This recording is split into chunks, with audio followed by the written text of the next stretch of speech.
Let me tell you something. You're doing way too much. I'm serious. You're out there working late, running errands, baking cookies, head of the PTA, for your kids' class, and you're still finding time to answer emails at 10 o'clock at night, first thing in the morning. And for what? For someone to maybe say, oh, wow, look at them. They have got it all together. Spoiler alert, nobody's saying that. You don't want to be someone who's on a hamster wheel running your tail off, just being exhausted, tired all the time. Look, I've been there too. I've been there in my life, and I know what it's like to say yes to everything and everyone around you. But the thing is, the approval that you're chasing, that I have chased, is not coming. And even if it does, it's not coming in a way that I believe you really want it to come. So today, my peeps, we're talking about how chasing and why chasing approval is an absolute waste of time, energy, and most importantly, you'll learn why letting go of chasing approval isn't just freeing, it's downright necessary. Welcome to Be You, the podcast that helps you break free from expectations, embrace your true self, and live confidently as the real you.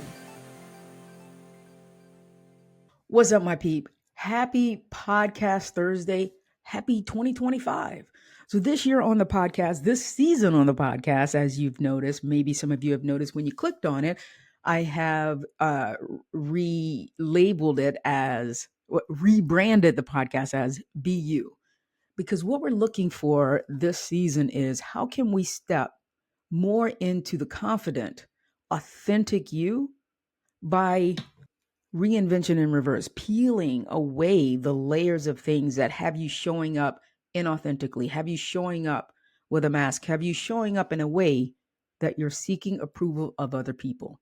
When we talk about seeking approval, doing this day in and day out, this is like a full-time job.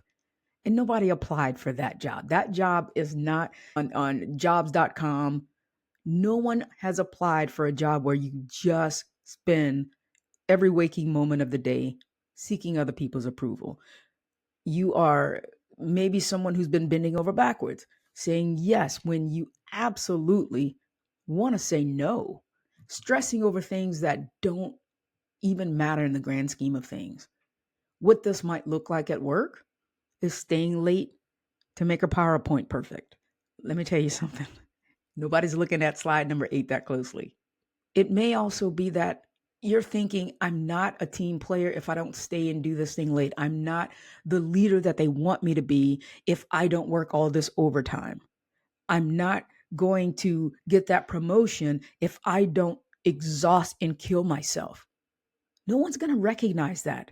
They're thinking during that presentation that you stayed up till 10 o'clock at night perfecting, the people in the audience are thinking, what time is lunch? All of these things come to a head because what we're actually doing is putting off our dreams and saying, I'll get to me later. But you see, later never comes because we're too busy seeking approval of other people. We're too busy saying yes to so many other things and saying yes to so many things that a lot of people didn't even ask you to do. Because when we're chasing approval from other people, you're not being you at your authentic core. It looks like putting on a show, putting on a mask, wearing a mask that no one bought tickets for. Now, this didn't start yesterday. Of course, we know that a lot of this behavior goes way back to possibly our childhood. You may be someone who grew up in a house where love, where respect came with conditions. Get good grades, be a good boy, be a good girl. Don't embarrass me when we go out, like maybe in the grocery store.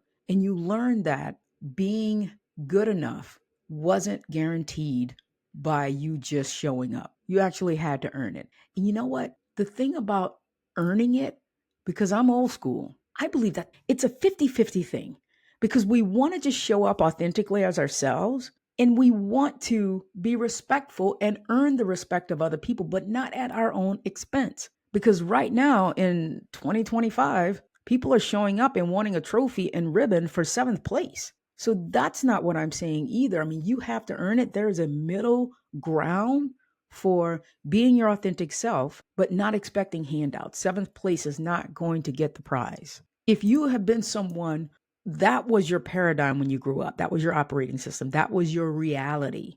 Now, as an adult, you're trying to earn all these extra gold stars from people that don't even really know you. And you're hiding behind a mask of being perfect, being productive. I'm always on it. And deep down, you're absolutely exhausted. What's it costing you? I think it's costing you a lot.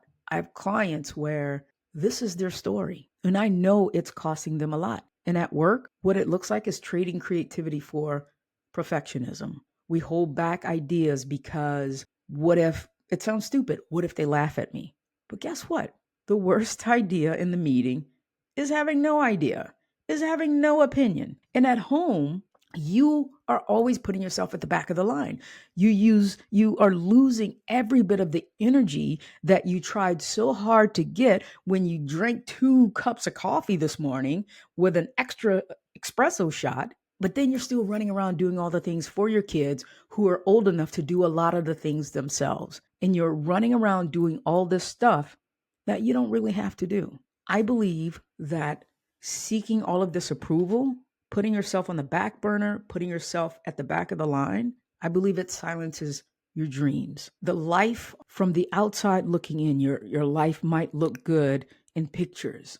It may look good on social media, on Instagram, on Facebook, but inside, are you feeling disconnected? Do you even recognize yourself anymore in the dreams that you once had? So I have a friend, and it's not a real name, but we're going to call her Maya. And Maya exemplifies every bit of what I'm talking about. You know, she has a great job. She has 3 kids. She organizes her pantry.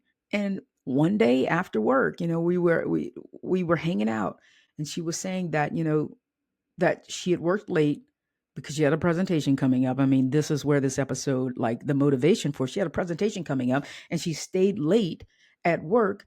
But then when she got home, no one had cooked. Her husband hadn't cooked. The kids are playing, the kids are watching TV. They're on their tablets. They're playing video games. And then, so she gets home after having work late. She gets home, makes this gourmet meal that, she could really just stopped at McDonald's.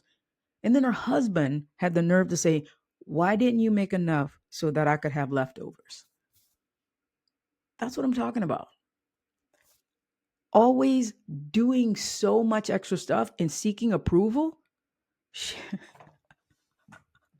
Maya snapped at her husband and was like, "Why didn't you make dinner for once? I'm working my ass off at the office, long hours. Maybe for once I can come home and you have dinner fixed. Why didn't you make the leftovers?" So, but the thing is, what we talked about was the frustration was really not with her husband in the comment he made. Maya was frustrated with herself because she spent years believing her value was tied to how much she did for others, even at her own expense. And guess what? Again, her efforts were not acknowledged. She did not receive the pat on the back that she wanted. And even if she did, it isn't something that filled her cup. You see, my friend was running herself in the ground for approval that it was just never good enough. Because seeking approval from other people is not the answer. It just keeps you stuck. It just keeps you running in circles. Now, letting it go, now that's freedom. It's like admitting that you actually hate green smoothies. And all your friends are like, "It's all the rage. It's the new thing." I worked with this trainer one time, and he was like, "I need you to drink a celery juice smoothie every morning." Like, I had to hold my nose. It was gagging. I think I did it for about a week because, of course, I'm always someone who, like, I'm working on being healthier. I'm chasing my perfect body. But those damn celery smoothies were gross. And I have friends who are like, "Green smoothie for breakfast, green smoothie." Sometimes I just want some grits with some butter and some bacon and eggs and a little biscuit on the side. I don't want no damn green smoothie. So There's so many times we're doing these things, drinking the green smoothie for the trainer, drinking the green smoothie for the approval of my friends. The overall approval does not come from chasing and doing what everyone else wants you to do. It comes from showing up as your authentic self. So I want to ask, what if you actually let all of that go? What would happen if you stopped chasing the approval of everyone else? What would happen if you stopped trying to prove you're good enough? You stop trying to do everything for everyone. Would you finally speak up in that meeting? Would you finally say no to that outing that you really don't want to go to anyway? A lot of the work that I'm doing this season is based on the work of Carl Jung. And this is one of my absolute favorite quotes of him that he says, "The privilege of a lifetime is to become who you truly are." But how do you do that if you're too busy seeking approval and trying to please everyone? You see, the world doesn't need the overworked, exhausted, always tired version of you. The world needs the real you, the one who doesn't just go along with a thing, who says no when it's too much, who knows they're enough just when they show up, without a gold star, without a pat on the back. Now, we all like a little acknowledgement, but we don't want to keep doing more and more and more and more for that empty acknowledgement that doesn't fill our cup. I believe it starts with you at your core, acknowledging who you are, giving yourself what you need, filling your own cup so you're not dependent on other people filling it for you. Continue asking yourself, are you doing something in your life because it feels good or because you think you should? Are you saying yes because you actually want to? Or is it because you're afraid to say no? So all I'm asking you to just notice, the first step to being you is getting real about where you are not being you. And no pressure, no judgment. It's just awareness. Awareness, getting clarity on where you are, what's creating the results in your life right now is just where I want you to be. Because the journey to being yourself, it doesn't start with fixing it today. It starts with noticing and becoming aware of what's creating your world. All right, my peeps, that's what I have for you this week. And we'll be back the whole season and we'll talk next week.